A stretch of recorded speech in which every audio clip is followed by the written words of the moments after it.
இந்த வீடியோவை முக்கியமாக திருவள்ளூர் அண்ட் அரவுண்ட் ஏரியாவில் இருக்கக்கூடிய பேரண்ட்ஸ் பார்த்தீங்களான்னா உங்களுக்கு இது சம்மந்தப்பட்டு ஏதாவது ஹெல்ப் தேவைப்படுதுன்னா you are most welcome to contact me. அன்னச்சத்திரம் 1000 வைத்தல் ஆங்கோர் ஏழைக்கு எழுத்தறிவித்தல். அந்த அந்த அறிவு என்ற கண்ணை திறந்து வைப்பதற்காகத்தான் விஸ்வக்சேனா எஜுகேஷன் சிஸ்டம். ஸ்ரீ குருபியோ நமஹ.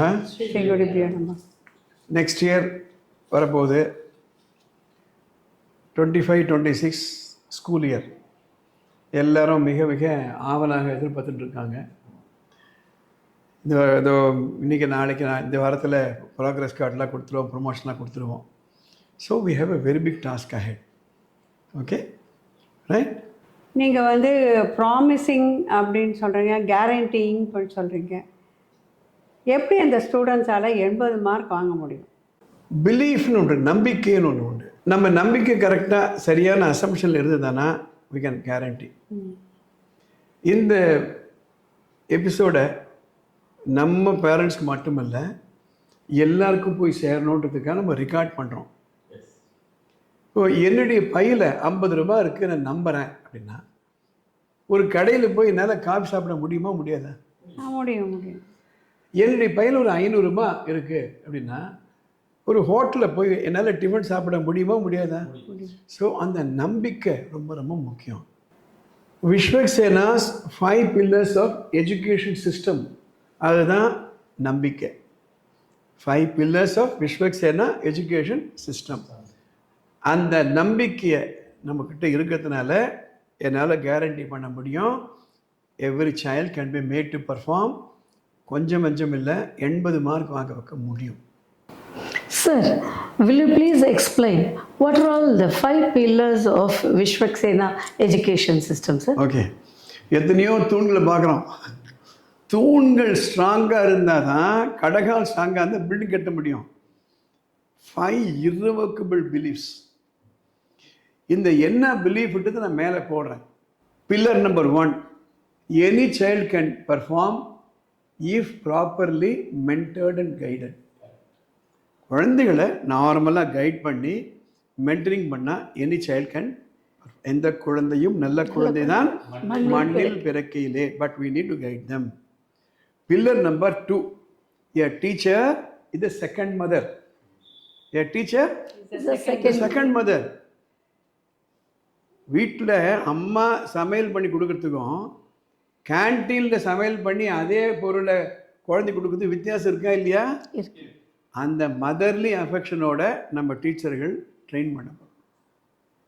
Pillar number 3, discipline and obedience how to be developed. Discipline and obedience how developed. No டிசிப்ளினும் ஒபீடியன்ஸும் தானாக வந்துடாது. ஒரு மழை பெய்யுதுன்னா அந்த தண்ணி எல்லா பக்கம் தான் ஓடும், நாம் தான் கால்வா போடணும். காடு தான் இருக்கும், நாம் தான் அதை விளைநிலமாக மாற்றணும். ஸோ குழந்தைகள் பறக்கும்போது இன்டிசிப்ளினோட தான் பறப்பாங்க. ஒரு குழந்தை அழாத ஒபீடியன்ஸ் வராது, கொஞ்சம் கொஞ்சமாக பழக்கணும். So pillar number 3. Pillar number 4, parental education and participation is essential.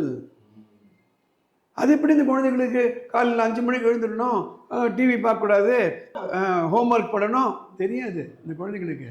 அதனால் பேரண்டல் எஜுகேஷன் அவங்கள கூப்பிட்டு இப்படி தான் நீங்கள் வளர்க்கணும் குழந்தைகளை. அம்மா சொல்லி கொடுத்தாங்களா பொண்ணுக்கு இப்படி தான் சமைக்கணும்னுட்டு? ஆனால் யாராவது சொல்லி கொடுத்தாங்களா பேரண்ட்ஸுக்கு இப்படி தான் வளர்க்கணும்னுட்டு? So we will take care of that. Pillar number 5, continuous improvement with focus will yield result. அப்போது இதில் ஃபோக்கஸ் இருக்கணும். எதுக்காக? கண்டினியூஸ் இம்ப்ரூவ்மெண்ட் இருக்கணும், கண்டிப்பாக அந்த ரிசல்ட் வரும். இதுதான் அவர் 5 pillars. இதை இம்ப்ளிமெண்ட் பண்ணால் எஸ் இட்ஸ் பாசிபிள்.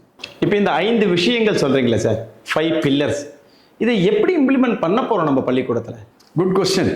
இந்த ஃபஸ்ட்டு 4 பாயிண்ட்ஸ் இருக்குல்ல, any child can develop or any child can be made to perform.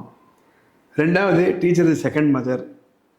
3வது discipline and obedience can be developed. 4வது பேரண்டல் எஜுகேஷன் பார்ட்டிசிபேஷன். இதெல்லாம் செயல் திட்டங்கள். இல்லை ஆக்சுவலி இது 5வது பாயிண்ட் வருது பாருங்க, கண்டினியூஸ் இம்ப்ரூவ்மெண்ட்.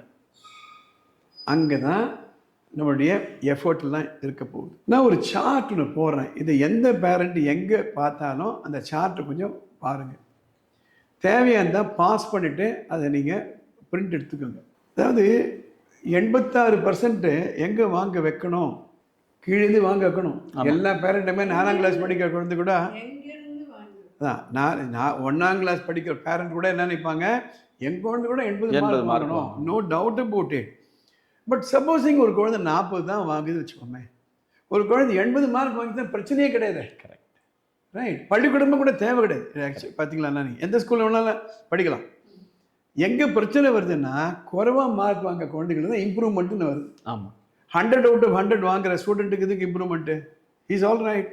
பட் அன்ஃபார்ச்சுனேட்லி அது நடைமுறையில் சாத்தியமாகாது. கண்டினியூஸ் இம்ப்ரூவ்மெண்ட் எப்படின்னா, இந்த சார்ட் பாருங்கள். நான் ஒரு ஸ்கீமோடு தான் வந்திருக்கேன். 4th ஸ்டாண்டர்டில் ஒரு ஸ்டூடெண்ட் 40 மார்க் வாங்கிட்டு இருக்காருன்னு வச்சுக்கோமே. 4th ஸ்டாண்டர்டுக்குன்னா அந்த 40 மார்க் போருமா இருக்கலாம். ஆனால் 10th and +2 வரும்போது பத்தாது. கண்டிப்பாக பத்தாது. 40% 12th ஸ்டாண்டர்டில் வாங்குறாருன்னா எந்த காலேஜுக்குமே சீட் கிடைக்காது. அந்த 40% வாங்கக்கூடிய ஸ்டூடெண்ட்டை 10% இம்ப்ரூவ்மெண்ட் காமிக்க போகிறோம் அடுத்த வருஷத்துக்கு. அந்த 40% வாங்கக்கூடிய அந்த ஸ்டூடெண்ட்டை 10% இம்ப்ரூவ்மெண்ட் இன் மார்க் 5ஆம் கிளாஸில். அப்போ எவ்வளோ வருது? 44. ஸோ 4th ஸ்டாண்டர்டில் 40 வாங்கிட்டு இருந்தார். அவரை நம்ம ஒர்க் பண்ணுறோம், 44 வாங்குறாரு. அந்த 44 வாங்கக்கூடிய ஸ்டூடெண்ட் அதே 10% இன்க்ரீஸ் எவ்வளோ வரும்? 6ஆம் கிளாஸ் வரைச்சேன் 48. கரெக்ட், புரிஞ்சுக்கோங்க. நீங்களும் ஒர்க் அவுட் பண்ணி பாருங்க. அந்த 48ல் 10% எவ்வளவு? 4.8. கரெக்ட். 7th வரைச்ச 53% guarantee. சி 40 அப்படியே 80 கேரண்டி பண்ண முடியுமா? முடியாது. 40 44 ஆக்க முடியுமா இல்லையா? முடியும். அந்த 48 6ஆம் கிளாஸ்ல வாங்கக்கூடிய அந்த ஸ்டூடெண்ட்டு 7th வரும்போது 53 வந்துடுது. அடுத்த வருஷத்துக்கு 10%. அப்போ எவ்வளோ ஆகுது? 8th 59 வந்துடுது. கரெக்ட். 10% இம்ப்ரூவ்மெண்ட். 9th 65 வந்துடுறான் அவன். ஆமாம். அந்த 65 will come to 72% in 10th standard. அப்போ எந்த ஸ்டூடெண்ட்டு 40% வாங்கிட்டு இருந்தாரோ அவர் 10th வரும்போது 72%.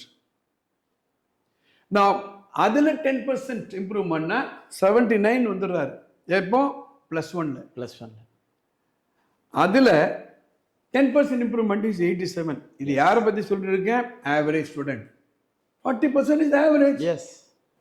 Now supposing a person is already scoring 50% 4th ஸ்டாண்டர்டில், இதே சார்ட் மேலே பாருங்க. அதே 10% போடும்போது +2ல் 108. ஆனால் 108 வாங்க முடியாது. ஏன்னா 100 தான் மார்க். அவர் தருவா இருப்பார். சப்போஸிங் 60 வாங்கிட்டு இருக்காரு ஒரு கிளாஸில் ஒரு ஸ்டூடெண்ட்டு, இதே அப்ரோச் நம்ம கொண்டு வந்தோம்னால் he will be scoring 131. 131 வாங்க முடியாது. பட் டெஃபினட் பேப்பர் எழுதி கொடுத்துட்டு வந்துட்டே இருப்பான். 100 ரிசல்ட் வந்த பிறகு 100 அப்படின்பான். எக்ஸாமுக்கு முந்தின நாள் சினிமாவுக்கு போவான். ஏன்னா அவ்வளோ தருவா இருப்பார். 2 + 2 எவ்வளவு? 4 + 4 எவ்வளவு? 8. 8 + 1 எவ்வளவு? 9. 10 + 10 எவ்வளவு? 20. எப்படி தெரியுது? தரோ. இந்த ஸ்டூடெண்ட் அவ்வளோ தருவா இருப்பாங்க. புரியுது. சப்போஸிங் ஒரு ஸ்டூடெண்ட் 70 மார்க்கே வாங்கிறார் அப்படின்னா, வாங்கிட்டு இருக்காருன்னா 150%. ஸோ அவர் அப்ரோச் இஸ் லைக் திஸ். நான் இன்னொரு இதுவும் உங்களுக்கு சொல்ல விரும்புகிறேன். விஸ்வக்சேனா எஜுகேஷன் சிஸ்டத்தை பொறுத்த வரையில் எங்கள் ப்ரமோஷன் மீட்டிங்ன்றது பாஸ் பண்ணாரா பாஸ் பண்ணலையான்னு இல்லை, எப்படி கொண்டு வரலாம். இப்போ 5 இன்னைக்கு மார்னிங் நம்ம ப்ரமோஷன் மீட்டிங் பண்ணோம். நம்ம எப்படி பண்ணோம்? இந்த குழந்தை 35 மார்க் வாங்கியிருக்காரு அப்படின்னா, அவர் 7ஆம் கிளாஸில் இருக்காரு. எத்தனை வருஷமாக நம்ம ஸ்கூலில் படிக்கிறது கேட்டோமா இல்லையா? நம்ம ஆமாம், அவர் ஹிஸ்ட்ரியே நமக்கு வரும். Please understand. இப்போ நம்ம சொல்கிறது மேஜிக் ஃபார்முலா இல்லை. 40 மார்க்கு 80 மார்க் வாங்க வைக்கிறது இட்ஸ் நாட் பாசிபிள். ஸோ உடம்பு இழைக்கணுங்க. இன்றைக்கி நான் 70 கிலோ இருக்கேன், நாளைக்கு திடீர்னு 50 கிலோ ஆகிட்டேன்னா ஏதோ பிரச்சனைன்னு அர்த்தம். கரெக்ட். நான் வெயிட் இன்க்ரீஸ் பண்ணணும்னு நினைக்கிறேன். இன்னைக்கு 70 கிலோ இருக்க ஒரு நாளைக்கு 100 கிலோ ஆகிட்டாருன்னா there has to be continuous improvement. இதுதான் கெய்சன் ஃபார்முலான்னு சொல்லுவாங்க ஜப்பான். அதில் கண்டினியூஸ் இம்ப்ரூவ்மெண்ட். அதுக்கு நம்ம என்ன பண்ண போகிறோம் அப்படின்னா, இன்றைக்கி மார்னிங் என்ன பண்ணோம், 35 மார்க் வாங்குகிற ஸ்டூடெண்ட்டு போன வருஷம் எப்படி படித்தார் வாங்க, அதுக்கு முந்தின வருஷம் அந்த ஸ்டூடெண்ட் எப்படி படித்தார். அப்போ ஒவ்வொரு டீச்சர்கிட்டையும் அந்த ஸ்டூடெண்ட்டுடைய 3 வருஷத்துக்கு ஆமாம் ப்ரீவியஸ் ஹிஸ்ட்ரி இருக்கும். So the children are given to us like an a cradle. அந்த கிரேடில் இருக்க குழந்தைகளை நம்ம கொண்டு வரணும். ஸோ அது மட்டுமல்ல, இப்போ ஒரு ஸ்டூடெண்ட்டு 60 மார்க் வாங்குறாரு, ஆனால் நம்ம என்ன சொல்லிட்டு இருக்கோம், 10% இம்ப்ரூவ்மெண்ட் எப்படி கொண்டு வர போகிறோம், தானாக வந்துடாது, ஃபோக்கஸ்டாக ஒர்க் பண்ணுவோம். கரெக்ட். அந்த குழந்தை அந்த ஆன்சர் பேப்பர் எடுத்து எங்கெங்கெல்லாம் மிஸ்டேக் பண்ணுறாங்க, ஸ்பெல்லிங்கில் மிஸ்டேக் பண்ணுறாரா, கிராமரில் மிஸ்டேக் பண்ணுறாரா, கணக்கு படம் அந்த ஃபார்முலாவில் மிஸ்டேக் பண்ணுறாரா, இல்லை இது எடுத்து எழுதும்போது மிஸ்டேக் பண்ணிடுறாங்களா, இதை நம்ம கரெக்ட் பண்ணுவோம். சப்போஸிங் ஸ்பெல்லிங்கில் மிஸ்டேக் பண்ணுறாங்க அப்படின்னா repetition, we have to give more concentrate பண்ணணும். கிராமரில் மிஸ்டேக் பண்ணுறாருன்னா, so we have a very clear formula, Vishwaksena education system that is resting on 5 pillars. அதில் the jewel is the 5th pillar, continuous improvement. இதில் தான் முன்னால் சொன்ன 4 இதுவும் முக்கியமாகும். பெற்றோருடைய அந்த கோஆப்ரேஷன் இஸ் ரிக்வயர்ட். நிறைய மார்க் வாங்குகிற குழந்தைகளை பற்றி கவலையே கிடையாது. இப்போ ஹெல்த்தியாக ஒருத்தர் இருக்காருன்னா அவரே டாக்டர்கிட்ட போகணும். ஒருத்தருக்கு அடிக்கடி தும்பல் வருது, ஒருத்தருக்கு அடிக்கடி இரும்பல் வருது, இல்லை மூச்சு வாங்குறதுன்னா அவங்க தானே போகணும். கரெக்ட். ஸோ என்னவோ காரணத்தினாலேயோ அந்த குழந்தை வாங்கலைன்னா they have to be careful. அதெல்லாம் விட்டுட்டு சேர்ந்த குழந்தைய 10ஆம் கிளாஸில் வர சொல்லிட்டு மார்க் வாங்கலை, உனக்கு நான் +1 சீட் கொடுக்க மாட்டேன்னு இருந்த நியாயம். ஆனால் ஒன்றே ஒன்று உங்கள் எல்லாருக்கும் சொல்ல விரும்புகிறேன், இது பெற்றோர்களும் கவனிக்க வேண்டியது. மார்க் வாங்க வைக்கிறது ஒரு மிஷின் இல்லை, ஒரு ஸ்கூலு. ஒரு ஏடிஎம் மிஷினில் ஸ்வைப் பண்ணால் பணம் வரத்துக்கு. அந்த ஏடிஎம் மிஷினில் கூட பணத்தை நீங்கள் பேங்க்கில் போட்டால் தான் ஸ்வைப் பண்ணால் வரும். வீட்டில் இருக்கக்கூடிய பேரண்ட்ஸ், இந்த விஸ்வக்சேனா எஜுகேஷன் சிஸ்டத்தில் ஒரு முக்கியமான அங்கம் பேரண்டல் எஜுகேஷன். கரெக்ட். அந்த பேரண்டல் எஜுகேஷன் உங்கள்கிட்டயே கொடுப்போம். நீங்கள் ஒரு பக்கம் ஒரு பிரிட்ஜில் ஒரு பக்கம் இருக்கீங்க, ஒரு பக்கம் நாங்கள் இருக்கோம். அந்த இடையில் இருக்க பாலம் தான் நம்ம பள்ளிக்கூடம். So we have a very clear action plan, ஸ்ட்ராட்டஜின்னு சொல்லுவாங்க, செயல் திட்டம். இந்த செயல் திட்டம் எங்கள்கிட்ட இருக்குது. இந்த வீடியோவை நீ எங்கேருந்து பார்த்தாலும் இதில் உங்களுக்கு ஏதாவது சந்தேகம் இருந்ததுன்னா மேலே ஒரு நம்பர் போகுது, அதில் வாட்ஸ்அப் மெசேஜ் அனுப்புங்க. I'll be able to contact you or I'll be able to answer your question. இந்த வீடியோவை முக்கியமாக திருவள்ளூர் அண்ட் அரவுண்ட் ஏரியாவில் இருக்கக்கூடிய பேரண்ட்ஸ் பார்த்தீங்களான்னா உங்களுக்கு இது சம்மந்தப்பட்டு ஏதாவது help தேவைப்படுதுன்னா you are most welcome to contact me. Our motto is to make a difference in others' life. To make a difference in others' life. கல்வி அதை போல ஒரு உன்னதமான சேவை கிடையாது. எழுத்தறிவித்தவன் இறைவனாவான். அன்னச்சத்திரம் 1000 வைத்தல், ஆங்கோர் ஏழைக்கு எழுத்தறிவித்தல். அந்த அந்த அறிவு என்ற கண்ணை திறந்து வைப்பதற்காகத்தான் Vishwaksena education system. So let's all work together. We had a meeting with the teachers today. Thoroughly we analyzed the results. We are very, very clear.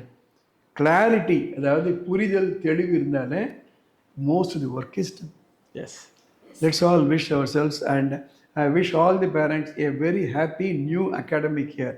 சம்மரில் நல்லா என்ஜாய் பண்ணுங்கள், குழந்தைங்களை அழைச்சிட்டு போயிட்டு. இப்போ போயிட்டு சம்மர் கேம்ப்பு, அந்த கேம்ப்பு, இந்த கேம்ப்பு வேணாம், ரிலாக்ஸாக வாங்க. Okay, all the very best.